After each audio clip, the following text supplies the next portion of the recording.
Great to be here. Lovely to see this amount of people, especially at something as interesting and important as climate adaptation and mainstreaming it, right? I seen there's a couple First Nations lands managers here. I see you, Sherry. And that's great. That's great to have that, right? And it's great to have Western world science come up just before the Indigenous knowledge and the two-eyed seeing guy. I love that. That's perfect. Um, I wanted to say thank you to Grandma Shingus for opening this up in a good way. At CIER, that's a lot of our engagement. We don't do it without doing that, and it keeps us honest with Creator. My mother used to say, "You won't win at bingo unless you're honest with Creator." So that's bingo. That's what I was. Anyways, my name is McKay, and I'm grateful to be here with you today at the ClimateWest 2026 Forum. I am First Nations, originally from northern Manitoba, with roots in Nissechawiasa Cree Nation and Pine Creek First Nation, which is also Minigozibia Anishinaabe. That's where I live now, not far from with my wife and kids. So my early work was in environmental management, including fisheries biology, water systems, and ecosystem monitoring. That gave me a strong ability to read the land and water through science. But at the same time, living within those Cree and Ojibwe cultures and growing up on the land in those areas, I came to understand the land through relationship, responsibility, teachings, and lived experience through the hunting, fishing, and trapping, watching the seasons, and knowing that the land and water are not just resources, but relatives we have responsibilities to. Today, my work is not just about managing the environment. I'm helping design how communities live with it. And that's the perspective I bring in two-eyed seeing and into partnerships. And it's wonderful to see a lot of the people come up and look at my stuff I have there. And I brought the stuff that really speaks to this forum. And by all means, I'll be at the back there as an exhibitor for the next 2 days. So stop by. I'm not here to give a textbook definition of two-eyed seeing. I'm here to share how I have come to understand it through my own life, my work, and through a real partnership with Sandy Bay Ojibwe First Nation. For me, mainstreaming climate adaptation is not only about making adaptation more common, it is about making it more grounded, more community-led, and more connected to the land and the people it is meant to serve. So I currently work as a project manager with the Center for Indigenous Environmental Resources going on 4.5 years now. And I've had the pleasure of doing numerous projects with different First Nations and organizations in, well, Manitoba. So CIER is Canada's first Indigenous directed environmental non-profit charitable organization.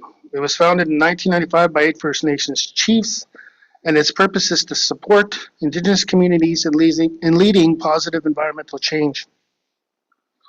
So CIER's work is rooted in the idea that Indigenous communities already carry deep knowledge, priorities, responsibilities, and solutions. Our role is to support those communities in turning their own knowledge and priorities into plans, partnerships, and actions they can lead and carry forward. And I've been blessed with having to be able to do that even with non-Indigenous partnerships. So before talking about two-eyed seeing, I just wanted to say something important about Indigenous knowledge systems, as they are not all the same. They are diverse, place-based, and specific to nations, territories, languages, families, and relationships with land and water. So we cannot generalize Indigenous knowledge across all Indigenous peoples or regions in Canada, but we can say that Indigenous knowledge systems are holistic ways of knowing that have been built and passed down over generations. In climate adaptation, this matters because climate change is not only a technical issue, it is a lived issue. It affects roads, homes, water, medicines, culture, health, and identity. So when we talk about mainstreaming adaptation, Indigenous knowledge cannot be treated as an add-on. It has to be part of how we understand the problem and how we design the response.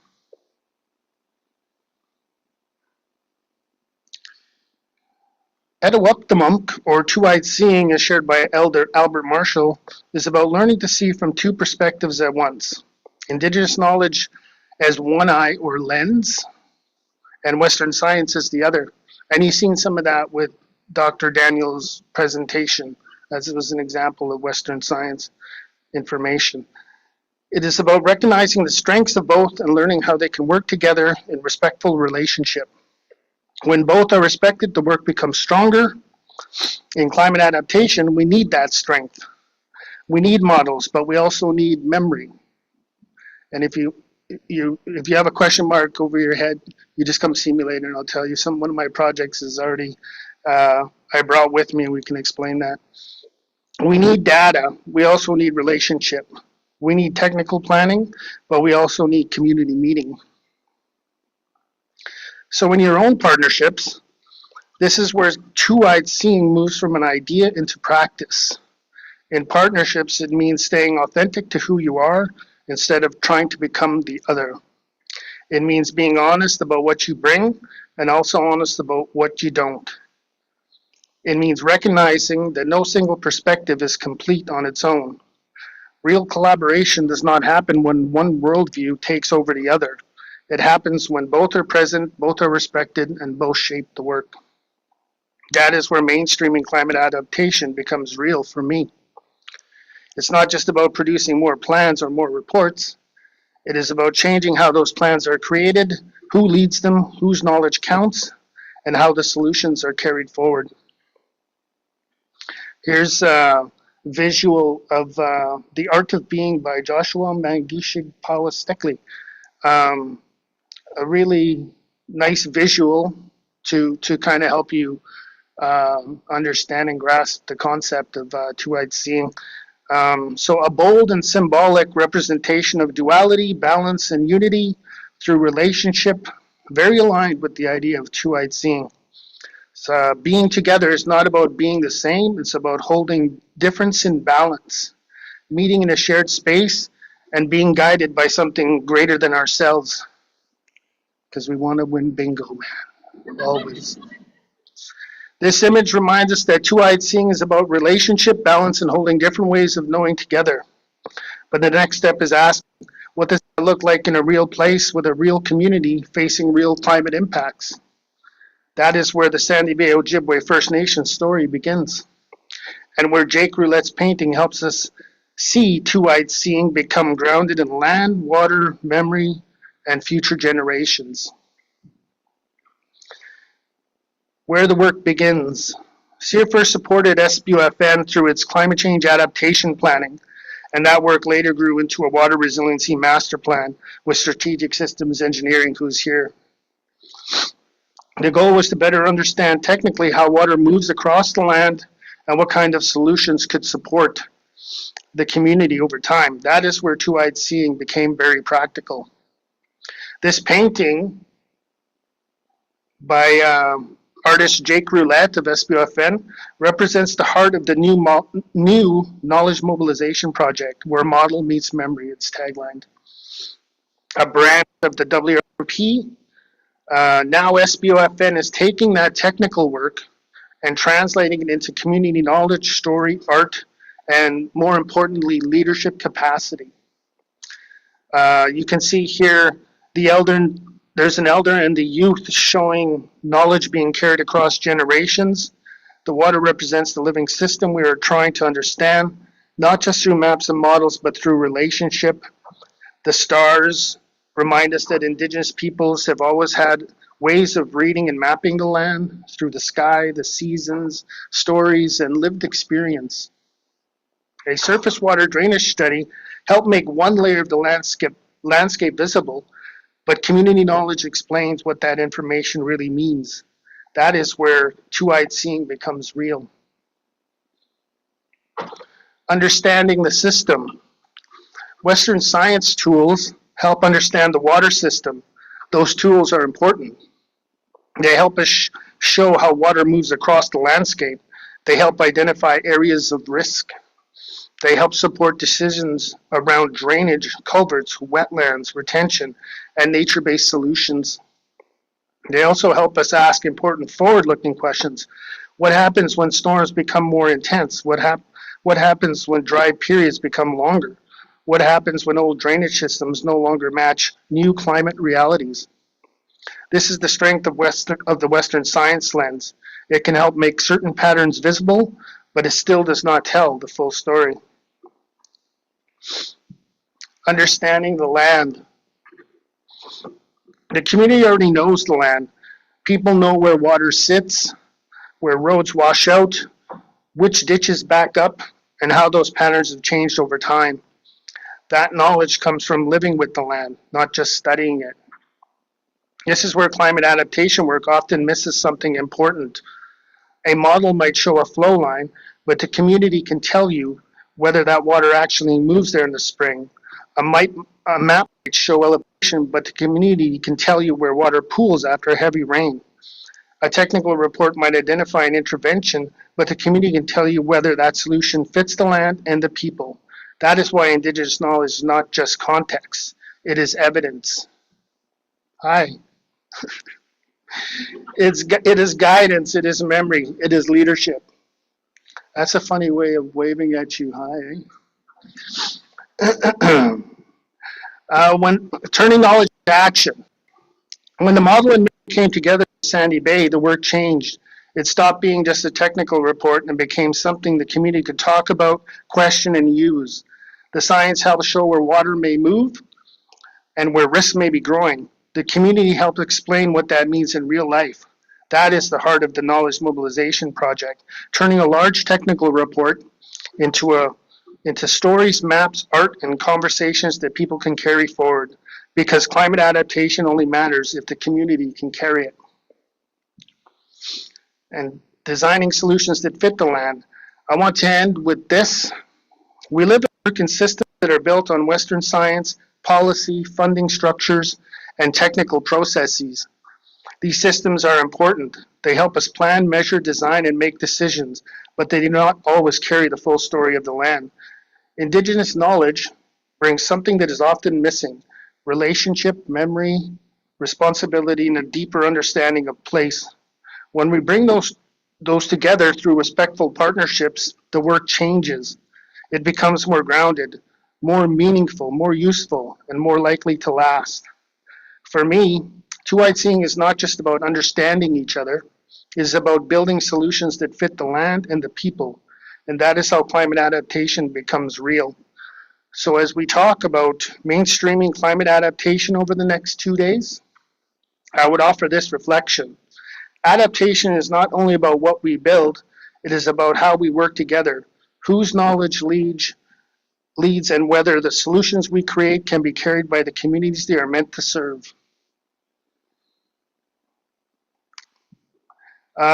Before we move into questions, I want to briefly acknowledge that Hank Venema from Strategic Systems Engineering is here.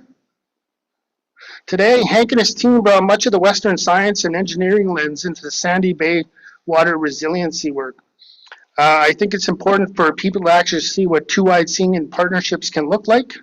It is not abstract. It is Indigenous-led community knowledge and Western technical expertise standing in relationship, trying to build something useful together.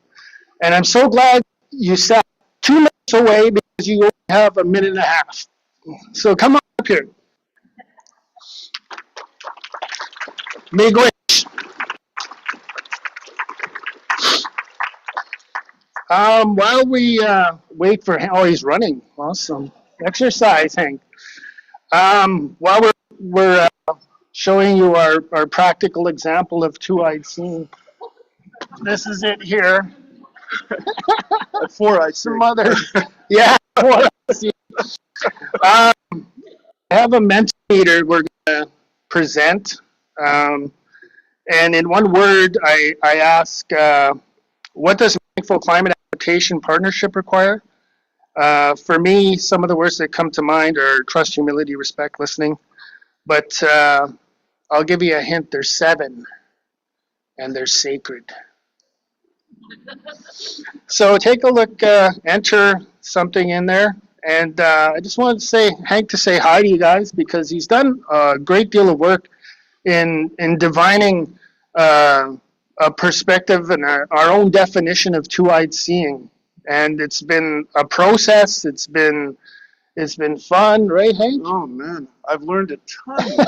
I learned a ton also. But Yeah. you Well, wanna I'll say just something?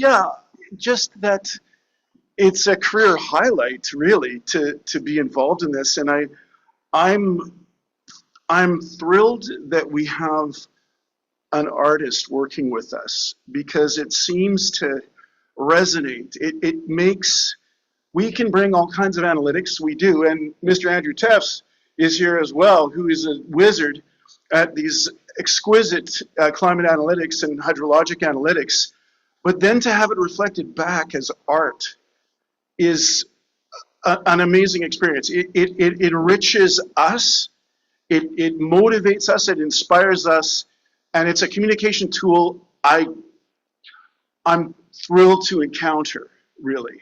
The idea of using art as this connector between Indigenous knowledge and Western knowledge. I think that I'm learning the most in this journey about how to use art for all our understanding. Great. Well said. Anything else, Elizabeth? How do I follow that? I mean, Yeah. partnership in Draw action. something. I mean, give a round of applause to our guests, our speakers. Thank you. Did they hit the mark on your word cloud? Yeah. Oh, yeah. Yeah. Were there any you wanted to highlight? No, I didn't. I just glanced at them, but I see respect in big letters, so you're doing good. Okay, you got the big one right on. Any questions for our speaker today, either in person or over Mentimeter? If we can go to the next slide. Okay, none on Mentimeter. What's going on, you guys? Did we not do enough icebreakers at the beginning to soften the blow of using this new tool? We might all be Luddites in the room, maybe, closeted Luddites. I guess I'll ask a first question. I was wondering, kind of how many times have you been able to kind of share this work, and who are your, like, what are the next phases of this project and partnership? What do you hope comes next after this significant push of and work that you've done on this project in particular? Well, it's been a pleasure because what it's actually really turned into, and Hank can attest to this, is that it's really kind of taken a story feel to it, right? And I think I knew we were doing right when it started to do that. When one thing not only just spoke to another thing, but I mean it brought with it funding, obviously, which is one of the hardest parts.